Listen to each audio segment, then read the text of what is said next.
আসসালামু আলাইকুম। Ghost TV অফিসিয়ালের পক্ষ থেকে আমরা নতুন একটি ভৌতিক ঘটনা নিয়ে শুরু করছি। চলুন সরাসরি ঘটনায় চলে যাব। ঘটনাটি আমার দাদা দাদির ঘটনা। ঘটনাটি অনেক আগের ঘটনা ছিল। আমার দাদির বাড়িতে আমার দাদা রাখালের কাজ করতেন। আমার দাদার সে সময় কিছু ছিল না, তিনি একেবারেই গরিব ছিলেন। তখন আমার দাদার বিয়ে হয়নি।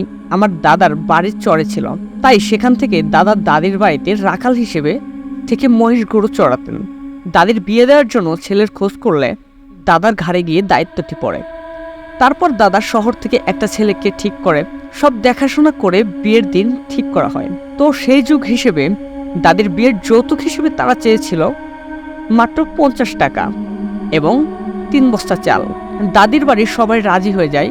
তারপর বিয়ের দিন অনুষ্ঠান করা হয় 2টা গরু ছাগল জবাই করে এবং বিয়ে বাড়ি থেকে যারা আসে তাদের মেহমানদারি করা হয়। কিন্তু বিয়ের সময় তারা আবার যৌতুক হিসেবে একটা সাইকেল চেয়ে বসে এবং তখন বাড়িতে বিয়ের খাওয়া দাওয়া প্রায় শেষ হয়ে গেছে। কিন্তু ছেলেদের কথা হলো সাইকেল যদি আজ না দেওয়া হয় তাহলে তারা বিয়ে করবে না, তারা চলে যাবে। দাদির আব্বা বলে যে আমরা দিব, কিন্তু একটু সময় লাগবে, অনুগ্রহ করে আমাদের কিছু সময় দিন। এই নিয়ে অনেক ঝগড়াঝাটি হয়।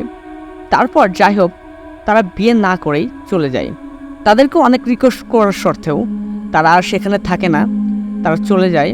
তারপর দাদির আব্বা আমার দাদার উপর ক্ষিপ্ত হয়, দাদাকে ভুগতে থাকে, বলে তোর জন্য আমার মেয়ের এত বড় ক্ষতি হলো, এখন এই মেয়েকে কে বিয়ে করবে?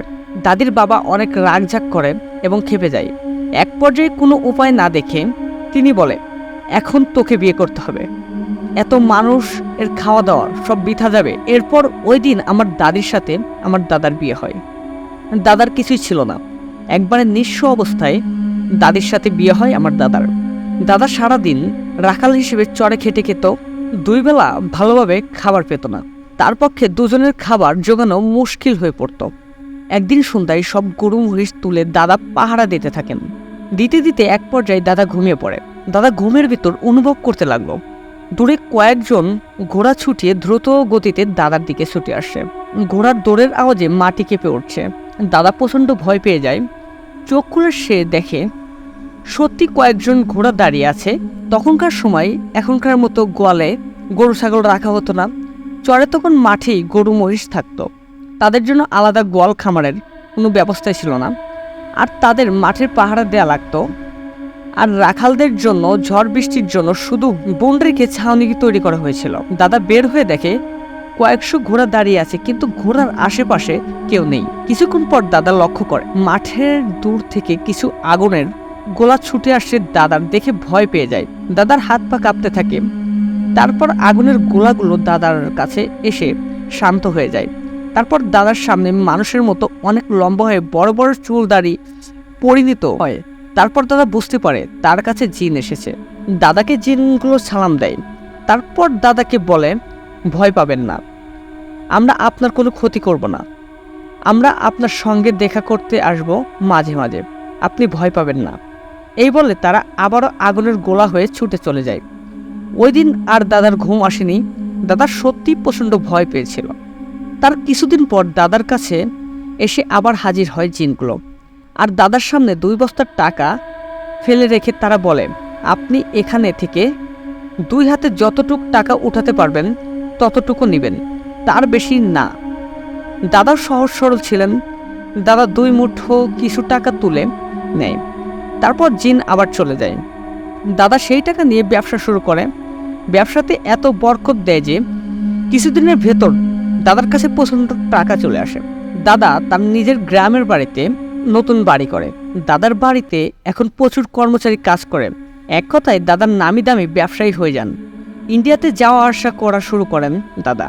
দাদা করতেন সুতার ব্যবসা, একটা ফ্যাক্টরিও দেন দাদা। সব কিছু ভালোই চলতে থাকে দাদার সংসারে। কিন্তু যখন জিনরা দেখা করতে আসতো তখন দাদা ভয়ে কাবু হয়ে যেত। দাদা এমন পরিমাণে ভয় পেত যে 2-3 দিনে শুকিয়ে যেত।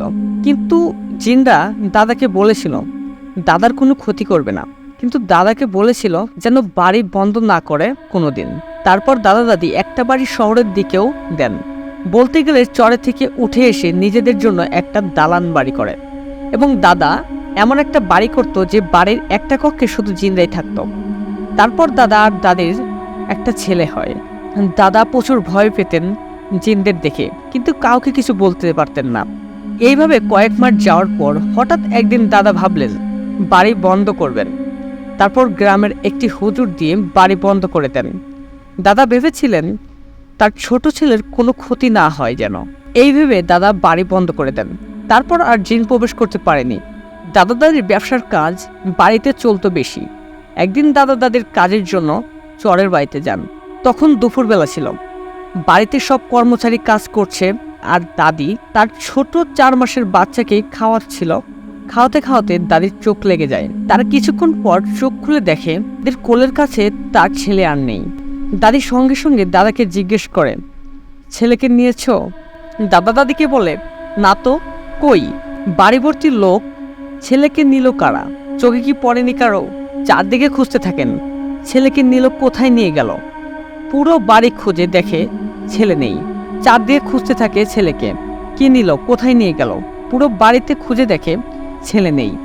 চরের আগের বাড়ি ছিল না তেমন, যদিও থাকতো অনেক দূরে দূরে। কেউ যে নিবে এমন কেউ নেই।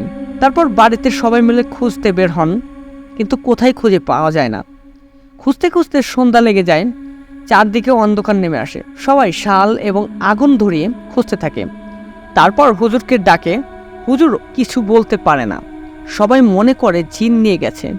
তখন দাদারা সবাই তাল গাছে, বড় বড় বট গাছে যেখানে ছিল সেখানে খুঁজতে গিয়ে তারপর পায়নি। তারপর 3 দিন পরে চরের বাড়ির কলের পানি নেমে যাওয়ার জন্য যে গর্ত বা নালা থাকে সেখানে হঠাৎ করেই দাদার ছেলের পিঠ ভেসে ওঠে। তারপর হুজুর বলে বাড়ি বন্ধ করার জন্যই ক্ষতি করেছে তারা। দাদা বাড়ি খুলে দেয়, আবার জিনরা আনাগোনা হয় বাড়িতে। কিন্তু দাদার ভেতরে থাকা ভয় আস্তে আস্তে শেষ করে ফেলে। দাদি তারপর ছেলে হয় 4টা, মেয়েও হয়। তারপর কয়েক বছর পর দাদা মারা যায়। আর দাদা মারা যাওয়ার পর প্রায় সব কিছু শেষ হয়ে যায়, অর্থাৎ জিনগুলোও আস্তে আস্তে চলে যায়। শুধুমাত্র কয়েকটা জিন ছিল যারা বাড়িতে আর যাওয়া আসা করত। দাদার যাওয়ার পর থেকে সব বরকত চলে যায়।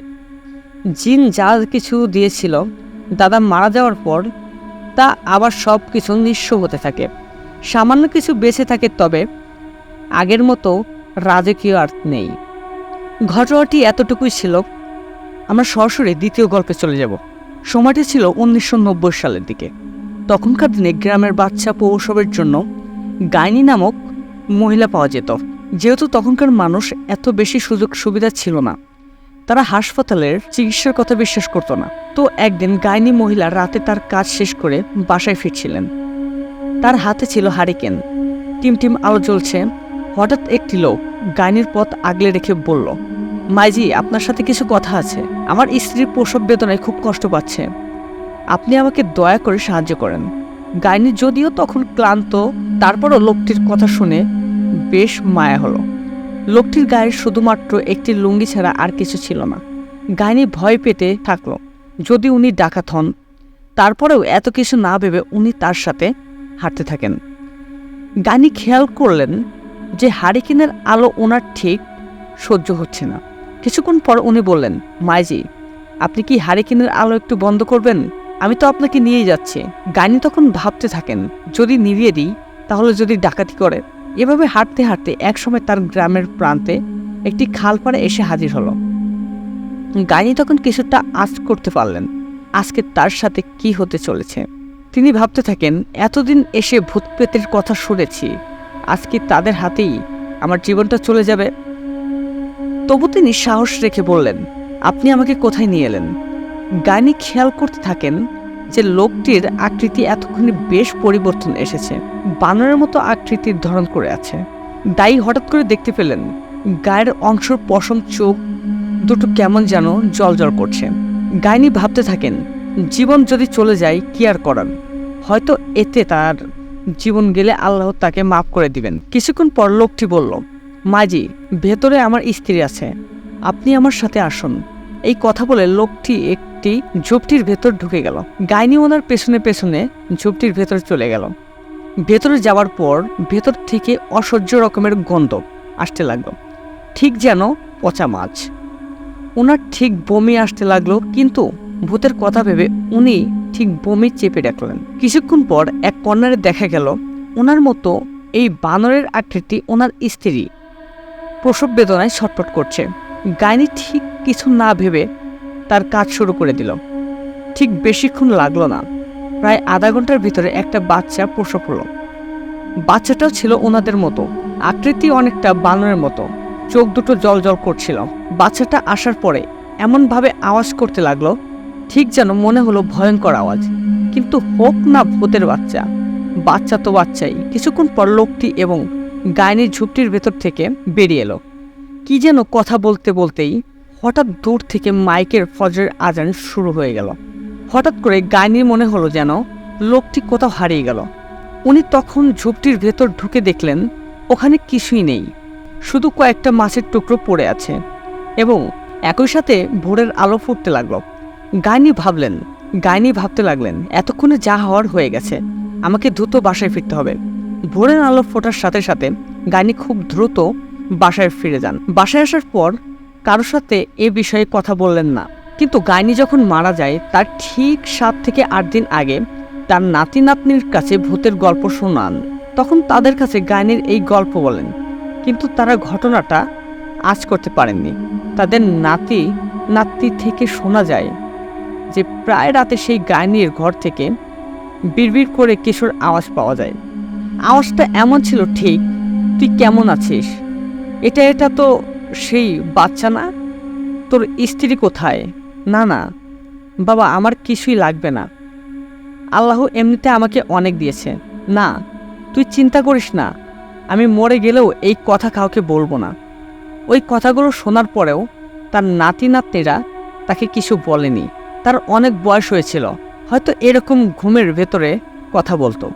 কিন্তু গল্পের সাথে এই কথাগুলোর মিল খুঁজে পায়। গাইনি 300 থেকে 400 বাচ্চার প্রসব করেছিলেন। ঘটনাটি এতটুকুই ছিল। ঘটনাটি ভালো লাগে অবশ্যই লাইক কমেন্ট শেয়ার করবেন। ধন্যবাদ। আসসালামু আলাইকুম। গোস্ট টিভি অফিসিয়ালের পক্ষ থেকে অনেকদিন পর একটি ভৌতিক ঘটনা আপলোড করা হলো। সবার যে ঘটনাটি ভালো লাগে অবশ্যই লাইক কমেন্ট করবেন। ধন্যবাদ। আর ঘটনাটি কেমন হয়েছে জানাবেন।